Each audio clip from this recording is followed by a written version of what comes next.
নববর্ষ ঐক্যতান গণতন্ত্রের পুনরুত্থান এই প্রতিপাদ্যে ঠাকুরগাঁওয়ের নানা আয়োজনে উদযাপিত হচ্ছে পহেলা বৈশাখ। প্রভাতী বর্ষবরণ ও শোভাযাত্রা শেষে অনুষ্ঠিত হচ্ছে মনোজ্ঞ সাংস্কৃতিক অনুষ্ঠান। বিস্তারিত জানাতে কোর্ট চত্বরের বটমূলের পাশ থেকে যুক্ত হচ্ছেন সহকর্মী এম এ সামাদ।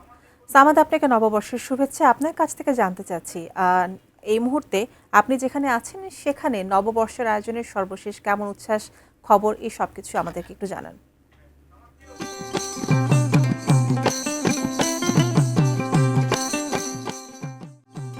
বাংলার আত্মসত্তার অমল এক দীপ্তি। এটি শুধু নববর্ষের সূচনা নয়, বরং বাঙালি সংস্কৃতি, ঐতিহ্য এবং জীবন্ত এক বাঙালির চিরাচরিত যে রূপ, সেটি হচ্ছে পহেলা বৈশাখ। আমরা দেখেছি এই পয়লা বৈশাখকে ঘিরে সারা দেশের ন্যায় যে গণতন্ত্রের পুনরুত্থান যে প্রতিবাদ্য, এই প্রতিবাদ্যকে নিয়ে ঠাকুরগাঁয়ে ভোরের আলো ফোটার সাথে সাথে ঠাকুরগাঁও কোর্ট চত্বরে যে বটমূল রয়েছে সেখানে জাতীয় সঙ্গীতের মধ্য দিয়ে এই যে প্রভাতী বর্ষবরণ অনুষ্ঠান সেটি শুরু হয়েছে।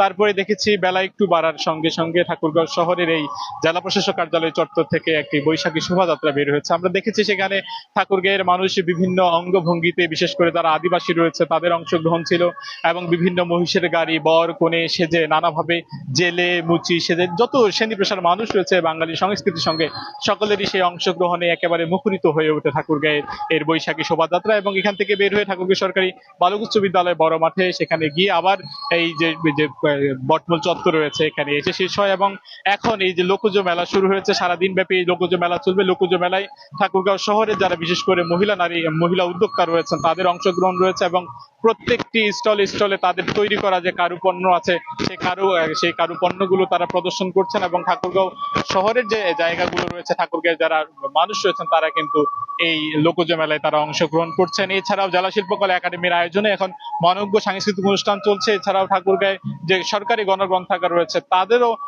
তাদেরও আয়োজনে 3 দিন ব্যাপী চিত্রাঙ্গন এবং যে সাংস্কৃতিক প্রতিযোগিতা ছিল, সব মিলিয়ে এই পহেলা বৈশাখকে ঘিরে বাঙালির যে আত্মসত্তার এক অমল দীপ্তি, এটিকে নিয়ে নানা আয়োজন হয়েছে। এবং বিশেষ করে অনেকজনে পান্তা ইলিশের আয়োজনও করেছেন, পান্তা ইলিশ খাচ্ছেন নানা অঙ্গভঙ্গিতে।